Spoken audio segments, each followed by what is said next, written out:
This episode of Movie Night is brought to you by Netflix. Sign up for a free 30-day trial at netflix.com/jogwheel. Let me explain what's happening here. You are a criminal. I watched you murder innocent men and women. I was authorized to end you. And the only reason why you are still alive is because I am allowing it. So shut your mouth. Serious accusations, Captain. But tell me, what was the deal with Star Trek V, The Final Frontier? We all make mistakes. Exactly my point. So if you want to know why Hollywood keeps making these sequels, let me convince you of the truth. Give me one reason why I should listen to you. I can give you 101 reasons. Because this is Movie Night!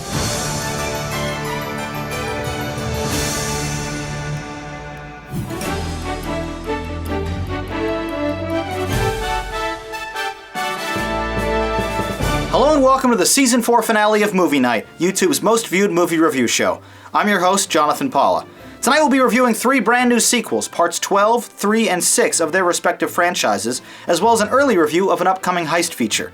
But let's begin with Star Trek Into Darkness. Released worldwide in May of 2013, this $190 million science fiction action film, the 12th entry in the long and illustrious Star Trek franchise, is poised to break a profit only a week into its American run. Directed by the extremely popular J.J. Abrams, this PG-13 rated space adventure, like its predecessor, is a reimagining of the optimistic and exciting future Gene Roddenberry so expertly crafted in the 1960s TV show. Part remake, part reboot, and part sequel, the latest tale of the USS Enterprise is an effective blend of everything we go to the movies for, and is tremendous fun because of it. Joining the excitement mid-mission during a thrilling cold open, we're reintroduced to Chris Pine, Zachary Quinto, Zoe Saldana, Carl Urban, John Chu, Simon Pegg, Anton Yelchin, and Bruce Greenwood, all returning for their roles they were so perfectly cast in for 2009 Star Trek. Thankfully, each of them get enough screen time to shine and strut their often amusing personality quirks, a perfect embodiment of what made the original characters so iconic. Especially Pine and Quinto, whom, dare I say, showcase better chemistry than their aging counterparts did. It's hard not to have an emotional connection to these well-defined characters as the film effortlessly slides from lighthearted action to its dramatic conclusion. Captain on the bridge! Lieutenant, we have an open channel with Mr. Spock. The heat's frying his comms, but we still have contact. Spock! I have activated the device, Captain. When the countdown is complete, the reaction should render the volcano inert. Yeah, and that's gonna render him inert. Should we have use of the transporters? Negative, sir. Not with these magnetic fields. I need to beam Spock back to the ship. Give me one way to do it. Maybe if we had a direct line of sight. If we Hold got on, closer. wee man. You're talking about an active volcano, sir. If that thing erupts, I can't guarantee we can withstand the heat. I don't know that we can maintain that kind of altitude. Joining the cast is Alice Eve, an extremely sexy science officer, ostensibly introduced as eye candy, but rarely featured. Peter RoboCop Weller as a Federation admiral whose curious motivation and unenthusiastic delivery make him mostly an afterthought. And finally, Benedict Cumberbatch, who positively steals the show as the picture's primary villain, a fiercely intelligent, well-spoken, and cutthroat adversary who challenges our heroes to their deadliest showdown yet. When he taunts the Enterprise crew by maniacally asking, "Shall we begin?" the tension and anxiety are ramped up considerably as the impeccably paced adventure flies along, despite some confusingly edited battle sequences. Scored wonderfully by Michael Giacchino, the sharp and witty writing makes the exciting material accessible to all audiences, brought to life by incredible visual effects by ILM, from the super cool warp speed shots to the seamless integration of exotic locations and the actors that inhabit them, with fewer annoying lens flares than the previous installment. The movie even contains a number of throwbacks to past entries, like a glimpse of the NX-01 prototype ship from the Enterprise TV series, an appearance of a furry Tribble, or a shameless cameo by Leonard Nimoy. Although the 132-minute picture relies a bit too heavily on tired, ticking clock mechanisms to maintain tension, a hectic space jump sequence that sees Pine slaloming between space debris wearing only a thin suit is undeniably thrilling. A second act reveal abandons established canon and reasoning, with a shocking development for non-fans, but it's unmotivated and pointless otherwise. The final minutes are gripping, emotional, and wonderful to watch unfold, as the picture plays homage to the original series. Best experience unspoiled, this feature is one I thoroughly enjoyed and will definitely watch many times again. But it isn't without flaws. A slight improvement over 2009's reboot, this is easily the franchise's strongest entry. I can't wait for Lucky 13. Star Trek Into Darkness. Gripping blockbuster fun. Trek's best. Now let's hear your thoughts from the YouTube comments.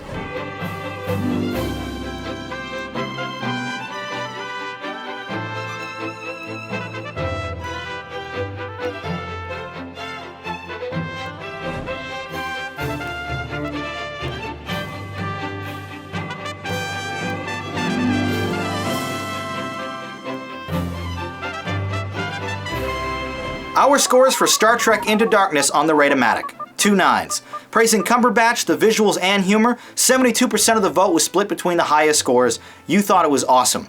So far, the best film I've seen in 2013, and while I love the remake, reboot blend, I was definitely annoyed by the irrelevant twist. Still, it's a supremely entertaining popcorn film that gives me hope JJ will make Star Wars 7 work.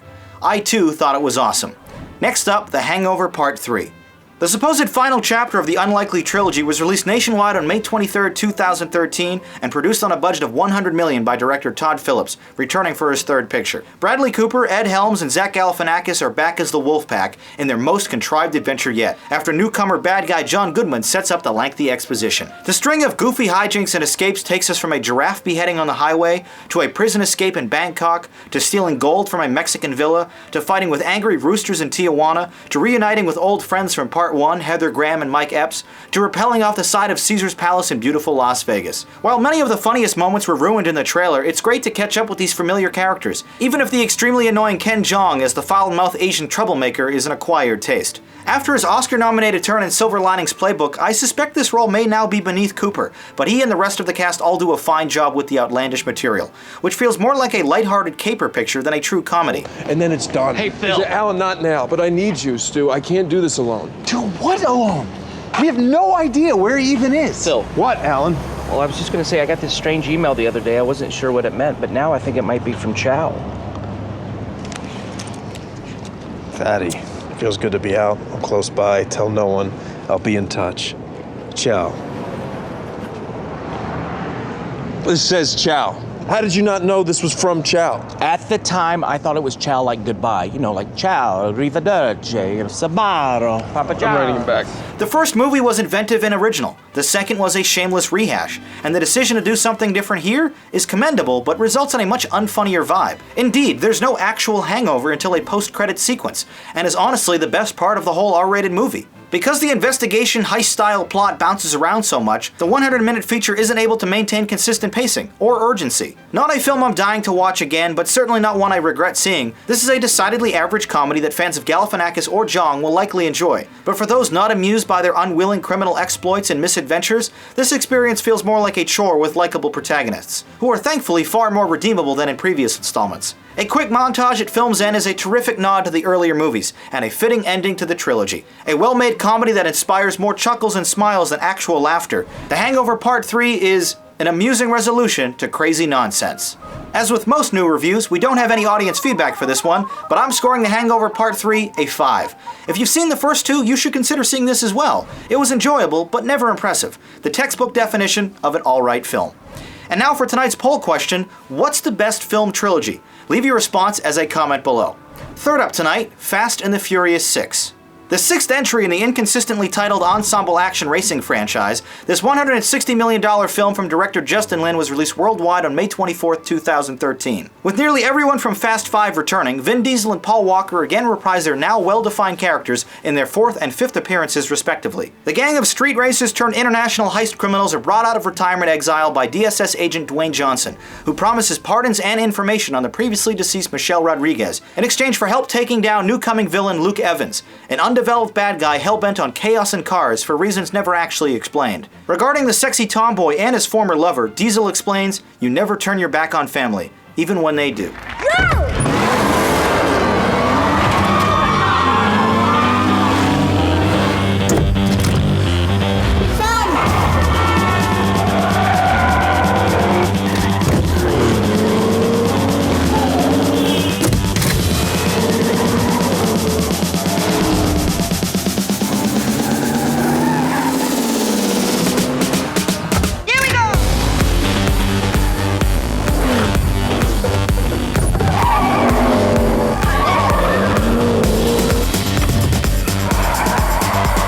The series that started off with a slightly original racing movie before disappointing with two irrelevant follow-ups, the Fast franchise has come roaring back with parts 4, 5, and 6, effectively a new trilogy in their own right, and a damn entertaining one at that. This 130-minute extravaganza ramps up the stakes and speed to the next level, constantly flirting with realism in the process. Seeing these characters risk their lives in one big-budget action set-piece after another is undeniably entertaining and often hilarious. Tyrese Gibson and Chris Bridges bring plenty of comedic relief, resulting in many laugh-out-loud moments. For the uninitiated, there are many references to earlier pictures, and while a flashy opening credits montage showcases the best moments of yesteryear, I'd recommend against seeing this PG-13 picture before the others.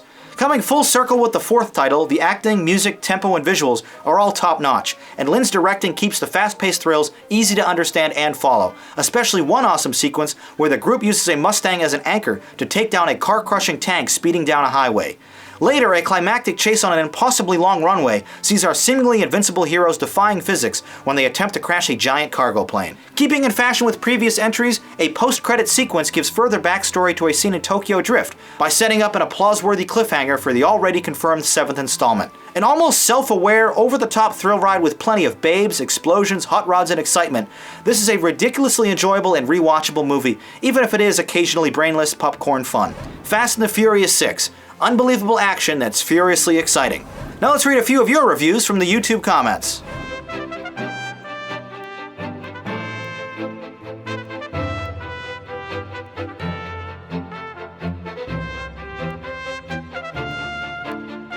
The Rate-O-Matic with our scores. An 8 and a 9 for Fast and the Furious 6. Delivering exactly what it promised, you really enjoyed this movie, calling it great.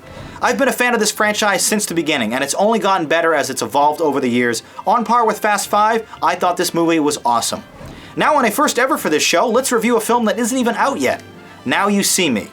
This Louis Leterrier magician-themed caper film is set to be released on May 31st, 2013, where it'll be lucky if it earns back its $70 million budget. The ensemble all-star cast is led by Jesse Eisenberg and Mark Ruffalo, and includes Woody Harrelson, Isla Fisher, Melanie Laurent, Morgan Freeman, Dave Franco, and Michael Caine, all of whom do a good job with the limited material. The plot follows a group of poorly defined and rather interchangeable illusionists who pull off a series of daring and perplexing bank heists, and then proceed to play cat and mouse with the authorities and their hapless marks. When a magician waves his hand and says, "This is where the magic is happening," the real trick is happening somewhere else.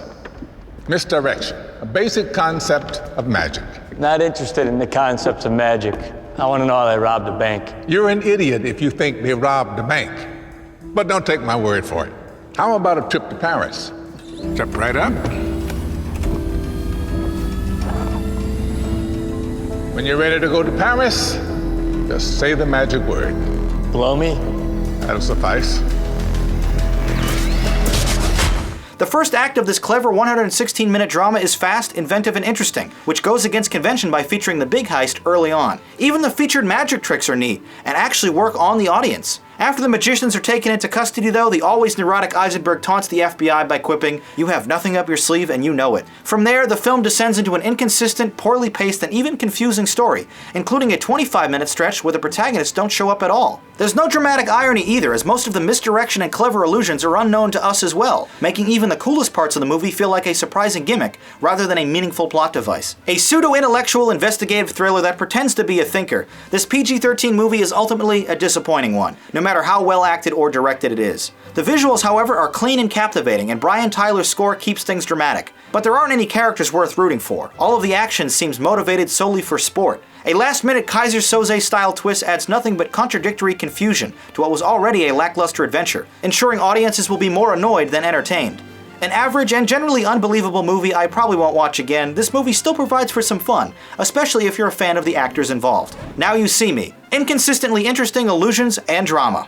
Now my score on the Rate-O-Matic, a 5. I was definitely expecting more from this intriguing premise and talented cast, but it was an average and forgettable experience. I thought it was alright. Now as we wrap up Season 4, let's take a look at movies currently playing in theaters with some of your tweet critiques.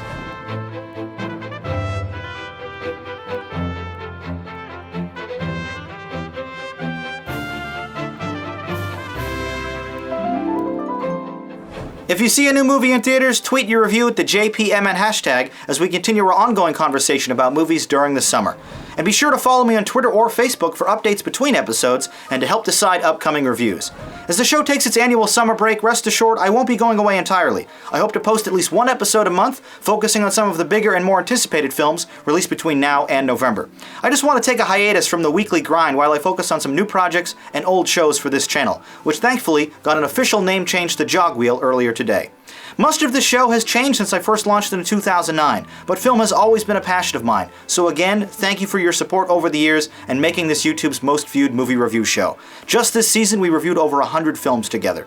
Also, I'd love to hear your suggestions on films you'd like to see me review in future episodes. In the meantime, please subscribe to the Movie Night Archive channel for my exclusive trailer commentaries and an organized library of all our past reviews.